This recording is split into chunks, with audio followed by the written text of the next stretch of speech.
ஓம் முருகா போற்றி, கந்தா போற்றி, கடம்பா போற்றி, கதிர்வேளா போற்றி, அறுவடை வீடு கொண்ட முருகப்பெருமானே போற்றி போற்றி. என் செல்ல குழந்தையே, அவசர செய்தி என் செல்லமே, நான் இப்போதே உன்னிடம் பேச, நிச்சயமாக உன்னிடம் இப்பொழுது பேச வேண்டும். இந்த முருகப்பெருமானை நிராகரித்து விடாதே. ஆம் செல்லமே, இந்த முருகப்பெருமான் சொல்வதை ஒரு 4 நிமிடம் மட்டும் கேள். உறங்கிக் கிடந்தால் சிலந்தி வலையும் உன்னை சிறைபிடிக்கும். உறங்கிக் கிடந்தால் சிலந்தி வலையும் உன்னை சிறைபிடிக்கும்.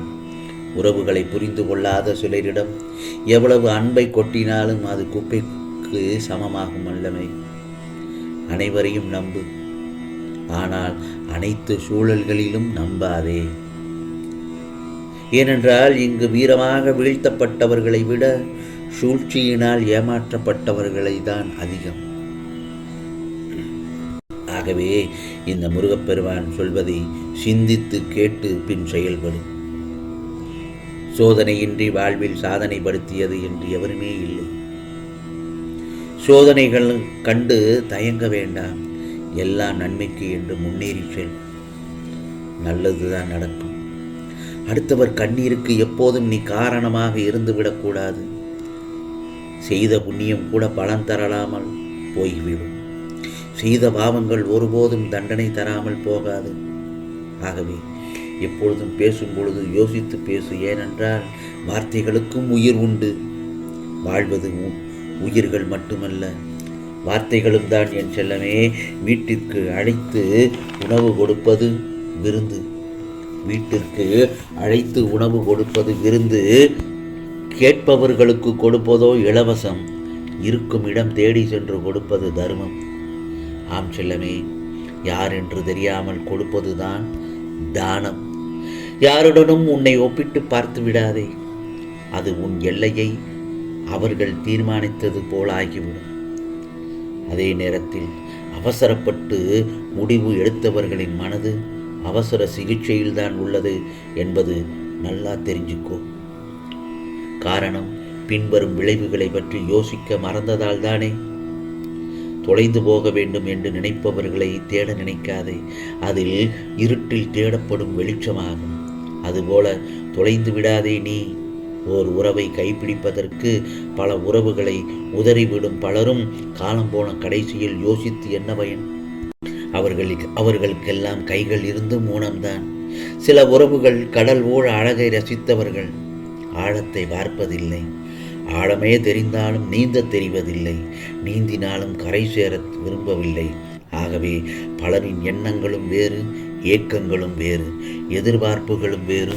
ஆனால் அனைவரின் ஒட்டுமொத்தமும் அன்பு என்ற ஒன்றிற்காகத்தான். அன்பு ஒன்றுக்கு மட்டுமே தான் ஏங்கிக் கொண்டிருக்கிறது. வாழ்க்கை விளையாட்டில் வெற்றி யாருக்கு, தோல்வி யாருக்கு என்பதில் அனைவரும் கலந்து கொள்ள வேண்டும் என்பதே விளையாட்டின் விதிமுறை. வாழ்வதற்கு இன்றைய காலத்தின் முகங்கள் அனைத்தும் ஒரு வகை போலியானதுதான், அப்படி என்று சொல்லலாம்.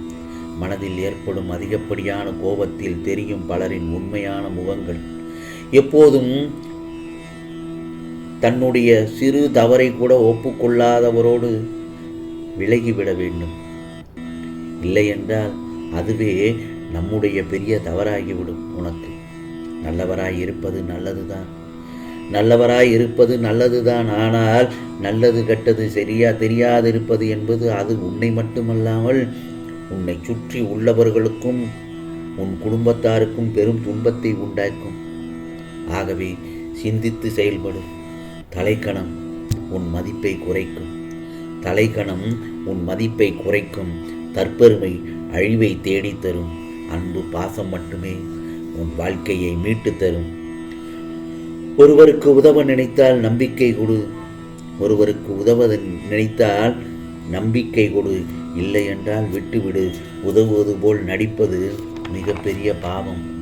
ஆகவே அன்பிற்கு ஏங்கும் சில உறவுகளை அலட்சியப்படுத்தி விடாதே. ஏனென்றால் அவர்களிடமும் நம் அன்பை எதிர்பார்க்கும் நேரம் வரும். வாழ்க்கையில் வெற்றி பெற வேண்டுமானால் நல்ல நல்ல நல்ல நண்பர்கள் தேவை. வாழ்நாள் வாழ்நாள் முழுவதும் வெற்றி பெற ஒரு எதிரியாவது தேவை. ஆகவே எவர் ஒருவரும் உனது வாழ்க்கை பயணத்தை புரிந்து கொள்ளப் போவதில்லை. இங்கு வாழ்வது உன்னுடைய வாழ்க்கையை வாழத்தானே தவிர ஒவ்வொருவரும் உன்னை புரிந்து கொள்வதற்காக அல்ல. நாம் எங்கிருந்து வந்தோம் என்று நினைப்பதை விட எதை நோக்கி செல்கிறோம் என்பதே ரொம்ப ரொம்ப முக்கியம். யாரை எங்கே நிறுத்த வேண்டும் என்பதை விட நாம் எங்கே நிற்க வேண்டும் என்பதை அறிவதே சிறப்பு, மிகச் சிறப்பு. அதே நேரத்தில் எப்போதும் எந்த உறவாக இருந்தாலும் நீ அளவோடு இருந்தால் இது போன்ற பாதிப்பு ஏற்படும் போது உன்னால் சமாளிக்க முடியும். அதற்காக எல்லோரிடத்திலும் அன்பில்லாமல் வாழு என்று நான் சொல்லவில்லை. அதிகமான அன்பை வைக்காதே என்று தான் கூறுகிறேன். நீதான் என் செல்லமே நிதானமாக யோசித்து யார் யார் நல்லவர்கள் என்று அறிந்து கொள்ள வேண்டும். இந்த கவலைகளை எல்லாம் மனதில் கொள்ளாமல் உன் லட்சியத்தை நோக்கி போய்கொண்டே இரு. அப்போதுதான் நீ எதற்கெல்லாம் வருத்தப்பட்டு கொண்டிருந்தாயோ அது எல்லாம் உன்னை தானாக தேடி வரும். அதுவரை நீ நம்பிக்கையுடனும் பொறுமையுடனும் உன் இலக்கை நோக்கி செயல்பட்டு கொண்டே இரு. உன் வாழ்க்கையில் எங்கும் எதையும் நீ தேடிச் செல்ல வேண்டும். உனக்கான அனைத்தும் நிறைந்த விஷயங்களாய் இந்த முருகப்பெருமான் நான் இருக்கிறேன் என் செல்லமே. ஆகவே மற்றவர்களை நம்பி வாழ்வது சுயமரியாதை இல்லை என்று நினைக்கும் போது என் பிள்ளை என்னிடம் மட்டும் உரிமையாக கேட்பதை பார்த்து பெருமளவில் ஆனந்தம் அடைகிறேன். உனக்கு தேவையானது எது என்று தெரிந்து அதை அள்ளி அள்ளி நிச்சயமாக இந்த முருகப்பெருமான் உனக்கு கொடுப்பேன் என் செல்லமே. உன்னை நான் என் உயிராய் தாங்குவேன். உன்னை உனக்கான நிழலிலேயே நான் வாழ வைப்பேன். துயரம் என்பது உன்னை துரத்துவது. நீ ஓடும் வரை ஒருமுறை நீ ஓடிய இடத்திலிருந்து நின்று திரும்பிப்பார். அது உன்னை என்ன செய்கிறது என்று. அது உன்னை சீண்டி உன்னை கலங்க வைக்க பக்கத்தில் நெருங்கும். நீ ஒரு அடி பின்னால் எடுத்து வை. என்ன முருகப்பெருமான் நம்மளை பின்னோக்கி செல்ல சொல்கிறார்கள் என்று நினைக்க வேண்டாம். நான் சொல்வதை கவனமாக கூர்ந்து கேள். பின்னாடி ஓர் அடி எடுத்து வைக்கும் உன் மனதில் நம்பிக்கை, பொறுமை, விடாமுயற்சியோடும் தன்னம்பிக்கையோடும் போராடும் தைரியமும் வேண்டும் என்ற முனைப்போடு முன்னே சென்றுதான் பார். உன்னை துரத்த நினைக்கும் எதுவாக இருந்தாலும் நிச்சயம் தூள் தூளாய் நொறுங்கி போகும். அழுகை என்ற ஒன்றுக்கு பின்னால் தான் மன நிம்மதியின் உருவம் நம் மனதிற்கு உணர்ந்து தெரிய முடிகிறது. அதனால் சந்தோஷத்திற்கு பின்னால் திருப்தி என்ற உணர்வு தோன்றுவது மிக கடினம்தான். அதனால்தான் தோல்வியிலும் துன்பத்திலும் வெற்றி என்ற சந்தோஷத்தை விட மிக பெரியது என்று கூறுகிறேன். அந்த பக்குவம் மட்டும் உனக்குள் வந்துவிட்டாலே போதும், நீ வாழ்வில் ஜெயித்து கொண்டே இருப்பாய். அதனால் எங்கும் எதற்கும் நீ கலங்காதே, பயப்படாதே. நீ மகிழ்ச்சியான வாழ்க்கையை நிச்சயம் பெறுவாய்.